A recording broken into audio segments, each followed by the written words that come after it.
Mas madaling mabasa at mas marami raw security features ang mga bagong plaka ng sasakyan na ilalabas ng Land Transportation Office o LTO sa susunod na linggo. May 3 pa rin itong letra pero 4 na ang kasamang numero. Live mula sa Quezon City, may report si Cesar Apolinario. Cesar? Jessica, alam mo, 50,000 plaka ang nakahandang ipamudmud na ng LTO sa mga may-ari na nag-apply ng September 2013 pataas. At habang 9,000 pribadong kotse naman ang mabibigyan simula sa susunod na Lunes. At alam mo, Jessica, ang dami kong natutunan nung kinover ko itong plaka na ito dahil may namit ako na isang car plate collector, mga antique na plaka, at talaga namang medyo kinilabutan ako dun sa mga nakita kong plaka. Sa malayo, hindi mo agad mababasa ang kumpletong detalye ng plaka ng sasakyang ito. Bukod kasi sa kulay at disenyo, may nakaimprenta pang slogan ng gobyerno, ang matatag na republika. Agaw pansin din ang monumento ni Rizal na mistulang numero rin.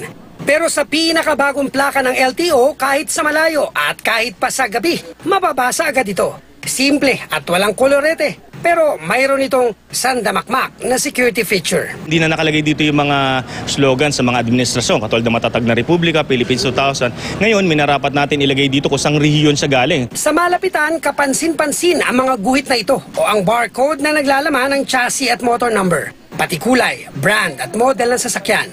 Parehong 3 letra ang luma at bagong plate. Nagkaiba lang sa numero na ngayon ay 4 na. Kulay itim ang letra at numero na may puting background kaya madaling mabasa. May LTO stamp din ang mga letra at numero na ayon sa LTO ay napakahirap kopyahin o pekiin. Sa susunod na linggo, magsisimula na ang pag-issue ng mga bagong plaka. Target ng LTO na sa loob ng 3 taon, mabigyan ng bagong plate ang lahat ng sasakyan sa bansa sa ilalim ng Plate Standardization Program. As we speak, meron tayong 9 plate design sa mga gumagala sa ating mga lansangan na nagiging napakahirap para sa ating mga kababayan at mga law enforcers to determine kung alin dito yung mga totoo, alin yung mga original at alin lang yung mga pinipeke. Kung tutusin, halos pareho ang itsura ng bagong plaka ng LTO sa mga plaka ng kotse na nakolekta ng antique car and plate collector na si Richard Ragodon. Ang halos lahat ng plaka may 2 kulay lang. Mula 2 hanggang 4 na numero na nagmula pa sa iba't ibang probinsya at sa Metro Manila. Nahilig daw siyang mangolekta ng antik na plaka at sasakyan noong 1980s. Pinaka-importanting nakolekta raw niya ang plaka raw ni dating Pangulong Ferdinand Marcos na may petsang 1976 at ang pinakalumang plaka naman ay may petsang 1921. Kasi kung ang madaming iba-ibang kulay at may kasama pang disenyo, maliban sa mga numero at letra, may tendencying malito yung mga nakakakita, lalo na yung medyo malabo ang mata. Sa plate number, makikita rin natin ang development ng Philippine motoring history. Bukod sa mga lumang sasakyan at plaka, patuloy na nagsasaliksik si Richard tungkol sa motoring industry. At bago pa raw mauso ang mga jeep na ipinamana sa atin ng Amerika, nalaman niyang ang unang-unang sasakyan daw na nakarating sa Pilipinas ay ang Woods electric car na dumating noong December 1900 at ipinakita sa madla sa Luneta noong January 1901. Ang sasakyang ito ay pinapagana ng kuryente.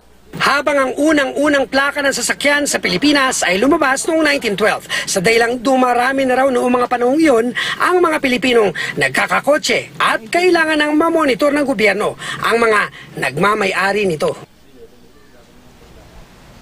Alam mo, Jessica, lakas maka-flashback Friday nitong report ko, 'di ba? Dahil kumbaga new ones meet the old ones. Sandali, kakausapin ko lang yung may-ari, si Richard Ragodon. Sir, kasi may papakita lang namin sa iyo, Jessica, kasi yung napansin ko, yung 1921, ito yun.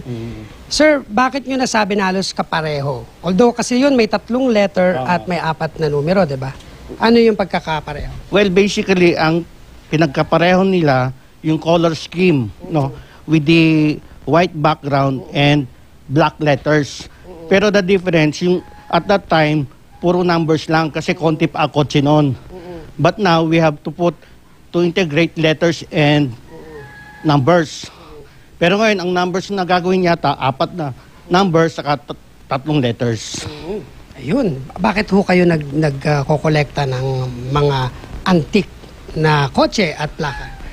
Kasi it is part of our motoring heritage. Most of the people are just collecting old cars, pero yung mga paraphernalia o yung automobilya na tinatawag natin, yun ang mga nawawala at hindi na natin nakikita. Yung iba tinatapon kasi, di ba? Tinatapon, oo. Saka doon sa history ng Philippine plates natin, makikita mo yung history ng motoring in the Philippines.